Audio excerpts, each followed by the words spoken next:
সুপ্রিয় দর্শক, আসসালামু আলাইকুম। আপনাদের সবাইকে স্বাগত জানাচ্ছি এখনকার আলোচনায়। আপনাদের সঙ্গে আছি আমি সিরাজুল ইসলাম, আর আপনারা আছেন টক উইথ সিরাজের সাথে। দর্শক, চলুন আমরা আজকের আলোচনা শুরু করি।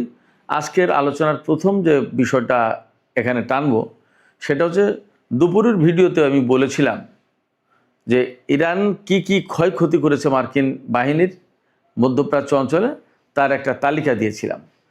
এখন তালিকা দেব ইরানের হাতে এই যে ক্ষয়ক্ষতি হলো তার মূল্য কত। ইরান বলছে 2600 কোটি ডলারের 2600 কোটি ডলারের ক্ষতি হয়েছে। কোনটার মূল্য কত সেটার একটা মোটামুটি তথ্য আমি আপনাদেরকে এখানে দেওয়ার চেষ্টা করব। আর এই যে ইরান এবং আমেরিকার মধ্যে গত 2 দিন ধরে যুদ্ধ বন্ধ রয়েছে, এই যুদ্ধ বন্ধ থাকার মানে কি? যুদ্ধটা কি আসলে স্থায়ীভাবে বন্ধ হতে যাচ্ছে কিনা, নাকি আবার যুদ্ধ শুরু হবে? আর যদি স্থায়ীভাবে যুদ্ধ বন্ধ হয় তাহলে কোন ঘটনা এর পেছনে কাজ করছে? আমি দুপুরের ভিডিওতে বলেছিলাম 3 দেশ কূটনৈতিক উদ্যোগের চেষ্টা করেছে, বাট ইরান সব নাকচ করে দিয়েছে। আবার খবর পাওয়া যাচ্ছে যে কূটনৈতিক আলাপ আলোচনা এগুচ্ছে। আসলে ঘটনাটা কি? আরেকটা খবর আমি আপনাদেরকে বলি, নেতানিয়াহু আগামী মঙ্গলবার, অর্থাৎ রোববার আজকে যাচ্ছে 26শে জুলাই, সোম মঙ্গল একদিন পরেই তিনি আমেরিকা সফরে যাচ্ছেন এবং ডোনাল্ড ট্রাম্পের সাথে তার বৈঠক হবে। মনে করা হচ্ছে যুদ্ধ নতুন করে শুরু হবে কি হবে না, নেতানিয়াহুর এই সফর এবং এই বৈঠকের পরেই তা বোঝা যাবে এবং ঠিক হবে। খেয়াল করুন, তিনি যাচ্ছেন মঙ্গলবারে, মঙ্গল বুধ বৃহস্পতি 2-1 দিন তো থাকবেই।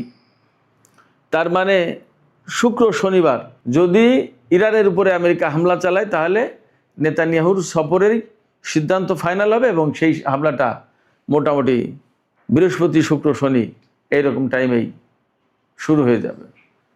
আমেরিকার মার্কেট বন্ধ হওয়া দরকার, শুধু বড় হামলা চালাবে, কিন্তু হামলা আসলে চালাবে কিনা সেটা প্রশ্ন। এদিকে ইরান বলছে তাদের ক্ষেপণাস্ত্রে এমন ওয়ারহেড বসানো আছে যে ওয়ারহেড বসানোর কারণে তাদের এই ক্ষেপণাস্ত্রকে এখন বড় কোনো প্রযুক্তি শনাক্ত করতে পারবে না এবং আটকাতে পারবে না। তার মানে কি? তার মানে এখন ইরানের ক্ষেপণাস্ত্র আরও বেশি অপ্রতিরোধ্য হয়ে গেল। তার নমুনা সম্ভবত আমরা জর্দান, কুয়েত, বাহরাইন বিভিন্ন জায়গায় দেখলাম গত কিছুদিন।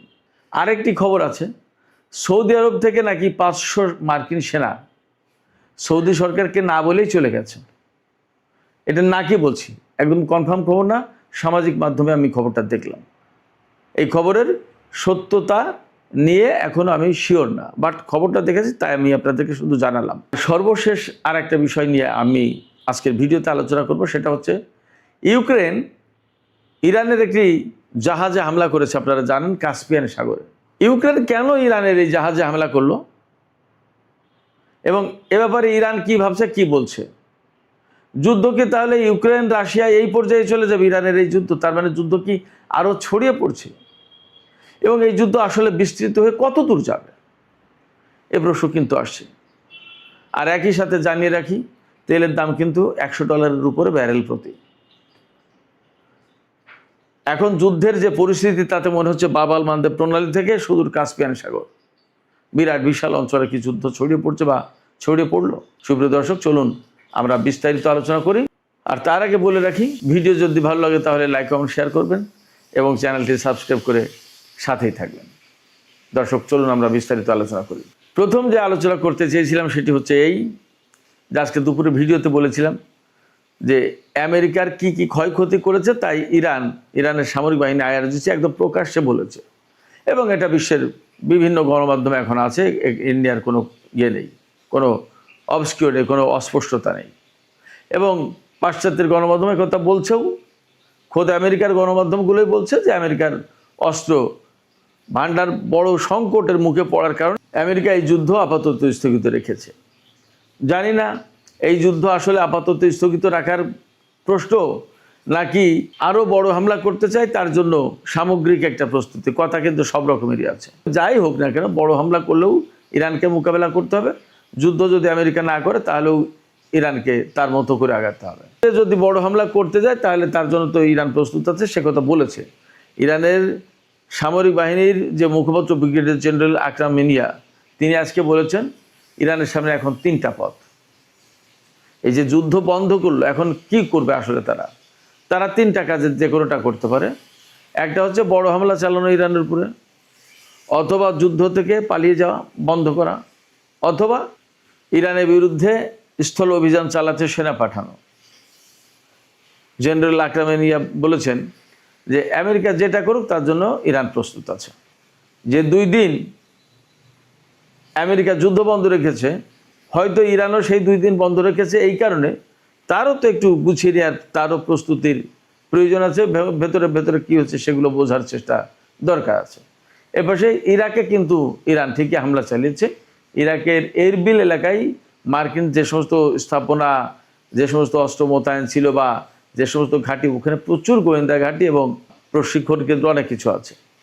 এগুলোর উপরে এত বেশি হামলা চালিয়েছে গত কয়েকদিনে ইরান বলছে যে মোটামুটি মার্কিন অবস্থান প্রায় সম্পূর্ণই ধ্বংস ওখানে, ইরাকের এরবিল সুলাইমানিয়া ওই এলাকায়, যেটা ইরানের কুর্দিস্তানের কাছাকাছি।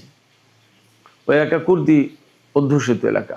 তবে বাস্তব যে কথা সেটা হচ্ছে যে আসলে মধ্যপ্রাচ্যে আমেরিকা ভীষণ চাপের মুখে, প্রচণ্ড প্রতিরোধের মুখে পড়ে তারা অনেক ক্ষতিগ্রস্ত হয়েছে এবং এখন তাদের সামনে এই সিদ্ধান্ত আসলে করবে কি, তারা এখান থেকে চলে যাবে, চলে গেলে বিরাট বিশাল অঞ্চল, বহু পরিকল্পনা, সমস্ত সব কিছু মার খেয়ে যায়। আর যদি না চলে যায় তাহলে তো ইরানের সাথে যুদ্ধ করতে হয়, কারণ যুদ্ধ শুরু করেছে তারা, শেষ না করলে কিভাবে কি করবে। আবার যদি বড় যুদ্ধ করতে যায় তাহলে ইরান তা মোকাবেলা করবে। আসলে তারা করবে কি, স্থলযুদ্ধ করতে গেলে ইরানের লোকজন তো বলছে যে পাঠাও সেনা, তাদের সাথে সাক্ষাৎ করার জন্য আমরা প্রস্তুত। তাহলে আসলে কি করবে, বিরাট সংকটের ভেতরে। এই সমস্ত বিষয়ের সলাপ পরামর্শই হবে। নেতানিয়াহু যাচ্ছেন মঙ্গলবার আমেরিকায়, এই বৈঠকে এই সমস্ত বিষয়ের সিদ্ধান্ত হবে এবং অনেকে আশঙ্কা করছেন যে নেতানিয়াহু গিয়ে ডোনাল্ড ট্রাম্পকে আবার এভাবেই পরামর্শ দেবেন, এইভাবেই তিনি চাপ সৃষ্টি করবেন যে আমেরিকা যাতে আবার ইরানের বিরুদ্ধে যুদ্ধ শুরু করে। এবং যেহেতু তিনি মঙ্গলবার যাচ্ছেন, আমি আগেই বলেছি, বুধ বৃহস্পতি এরপরেই শুক্রবার মার্কিন বা পাশ্চাত্যের মার্কেটগুলো বন্ধ। ওইটা হলো যুদ্ধ শুরুর একটা মোক্ষম সময়। আলাপ পরামর্শ করে যদি যুদ্ধ শুরু হয় তাহলে এই সপ্তাহতেই হতে পারে, এমন একটা আশঙ্কার সম্ভাবনা যায় বলেন আছে। এখন আমরা একটু নজর দিই আজকে যে মধ্যপ্রাচ্যে মার্কিন সেনাদের কি কি ক্ষয়ক্ষতি হয়েছে তার যে তালিকা ফিরিস্তি তুলে ধরেছে ইরান। এর ডলারে দাম কত টাকার, কত ডলারের ক্ষতি হলো, ক্ষয়ক্ষতির পরিমাণটা আগে ছিল তালিকা, এখন পরিমাণটা আমরা বোঝার চেষ্টা করি। আমি আগেই বলেছি, ইরান বলেছে যে তাদের হিসাবে অত্র অঞ্চলে আমেরিকার অন্তত 2600 কোটি ডলারের ক্ষয়ক্ষতি হয়েছে। এর ভিতরে মোটা দাগে কি কি, এয়ার ডিফেন্স এবং রাডার সিস্টেম, এ খাতে ক্ষতি হয়েছে 750 কোটি ডলার, 7.5 বিলিয়ন ডলার, 750 কোটি ডলার।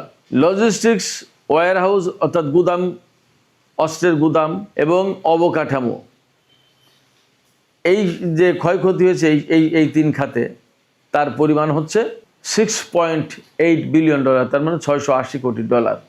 এরপরে বিমান, ড্রোন এবং হেলিকপ্টার, এগুলোতে কি পরিমাণে ক্ষয়ক্ষতি হয়েছে, এখানে ক্ষয়ক্ষতি হয়েছে 3.5 বিলিয়ন ডলার, মানে 350 কোটি ডলার। আর কমান্ড সেন্টারে ক্ষয়ক্ষতি হয়েছে 2.8 বিলিয়ন, মানে 280 কোটি ডলার। আমেরিকা কল্পনাও করতে পারেনি যে তাদের এত মারাত্মক ক্ষয়ক্ষতি হবে। তারা তো প্ল্যান করেছিল, ভেবেছিল যে 2-3 দিনের ভিতরে ইরানের সরকার পরিবর্তন করে দেবে, অন্যরকম মজমাস্তি করে ডোনাল্ড ট্রাম্প একটা বীরের বেশে চীন সফরে যাবে যে তোমার বন্ধু দোস্তকে একদম ধসিয়ে দিয়েছি। কিন্তু সেটা হয়নি এবং আর হবেও বলে মনে হচ্ছে না। বরং ইরান ঘোষণা দিল কি, যে তাদের কাছে এই রকম ক্ষেপণাস্ত্র আছে, তারা এমন ক্ষেপণাস্ত্র ডেভেলপ করেছে যে তাদের সেই ক্ষেপণাস্ত্র ওয়ারেডে এমন প্রযুক্তি ব্যবহার করা হয়েছে যে প্রযুক্তির কারণে কোনো প্রযুক্তি তাদের এই ক্ষেপণাস্ত্রকে শনাক্ত করতে পারবে না, শুটডাউন করতে পারবে না। এদিকে সৌদি আরবের সাথে ইয়েমেনের হুতিদের কিন্তু যুদ্ধ সংঘাত চলছে, বেশ জটিল পরিস্থিতি সেখানে। সুপ্রিয় দর্শক, আরেকটি বিষয় বলেছিলাম, ইউক্রেন ইরানের একটি বাণিজ্যিক জাহাজে হামলা চালিয়েছে কাস্পিয়ান সাগরে।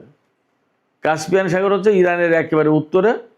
কাস্পিয়ান সাগর এটা বদ্ধ সাগর, বাংলাদেশের প্রায় ডাবল সাইজ যতদূর জানি, এবং বেশ গভীরতা আছে। রাশিয়ার সাথে এই কাস্পিয়ান সাগরের মধ্য দিয়েই সামরিক বলেন, রাজনৈতিক বলেন, বাণিজ্যিক বলেন, সব ধরনের লেনদেন চলে। ইউক্রেন যে জাহাজে হামলা চালিয়েছে, ইরান বলছে আমাদের বাণিজ্যিক জাহাজ, আর ইউক্রেন বলছে যে ইরান থেকে রাশিয়াতে ক্ষেপণাস্ত্র বা ড্রোন পাঠানো হয়, এই রকম একটা ড্রোন বা ক্ষেপণাস্ত্রবাহী জাহাজে হামলা চালিয়েছে তারা। ওই হামলায় একজন ইরানি নাবিক নিহত হয়েছেন এবং একজন আহত হয়েছেন। ইরান এ ব্যাপারে খুবই ক্ষিপ্ত হয়েছে, প্রচণ্ড প্রতিবাদ জানিয়েছে এবং ইউক্রেনকে হুমকি দিয়েছে। আর ইরানে নিযুক্ত ইউক্রেনের যে রাষ্ট্রদূত তাকে তলব করেছে, তাকে শাসিয়েছে, তাকে বকাবকি করেছে বা গরম নজরে তার দিকে তাকিয়ে কথা বলেছে ইরান। এটা ঠিক করে এর প্রতিশোধ কিন্তু তোমাদেরকে নিতে হবে।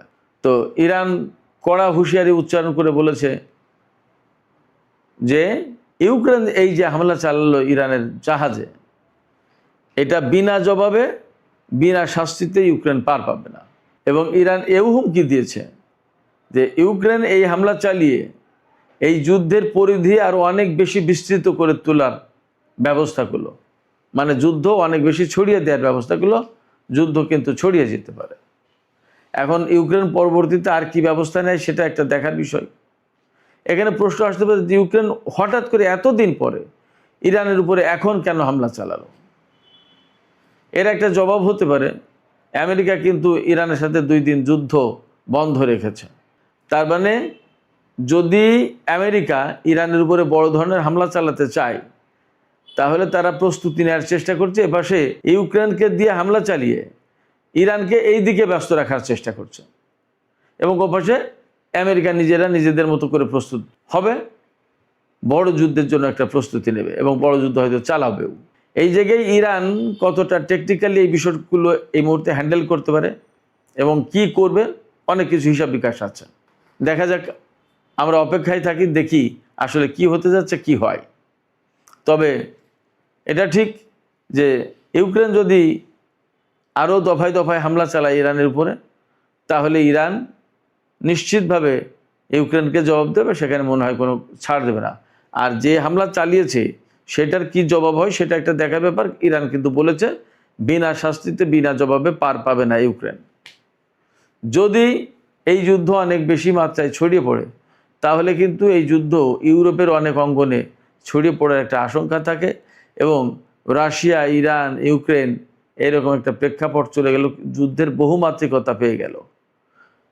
এই জায়গা থেকে ধীরে ধীরে ধীরে ধীরে আরও বড় পরিসরে যদি ছড়িয়ে যায়, তাতেও কিন্তু অবাক হওয়ার কিছু থাকবে না। এর অনেক কিছু নির্ভর করছে ইউক্রেনের উপরে। সুপ্রিয় দর্শক, এখনকার আলোচনা এখানে শেষ করতে চাই।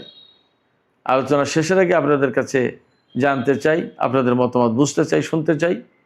এই যে ইউক্রেন ইরানের বাণিজ্যিক জাহাজে হামলা চালালো, এবং তাও কাস্পিয়ান সাগরে, হরমুজ প্রণালী, বাব-আল মানদেব প্রণালী, যেখানে দুটো ইরানের দক্ষিণে দুটো সাগর, গুরুত্বপূর্ণ তেল রুট, জ্বালানি রুট, বাণিজ্য রুট, এই দুটো রুট যখন কলাপস বন্ধ হয়ে গেছে, তখন আরেকটা সাগরে এই যুদ্ধ টেনে আনতে যাচ্ছে কিনা ইউক্রেন। আপনাদের কি মনে হয় যে যুদ্ধবিরতি দিয়ে আমেরিকা ওপাশে নিজে নিজে গুছিয়ে নেওয়ার চেষ্টা করছে এবং ইউক্রেনের সাথে ইরানকে যুদ্ধে ব্যস্ত রাখার চেষ্টা করছে? এইরকম কোনো কৌশল আছে কিনা আপনাদের কি মনে হয়? আপনাদের মতামত জানিয়ে কমেন্টে লিখতে পারেন। আর ভিডিও ভালো লাগলে লাইক, কমেন্ট, শেয়ার করবেন এবং চ্যানেলটি সাবস্ক্রাইব করে সাথেই থাকবেন। দর্শক, এখনকার আলোচনা এখানে শেষ করছি। আপনারা সবাই অনেক অনেক ভালো থাকুন। আল্লাহ হাফেজ।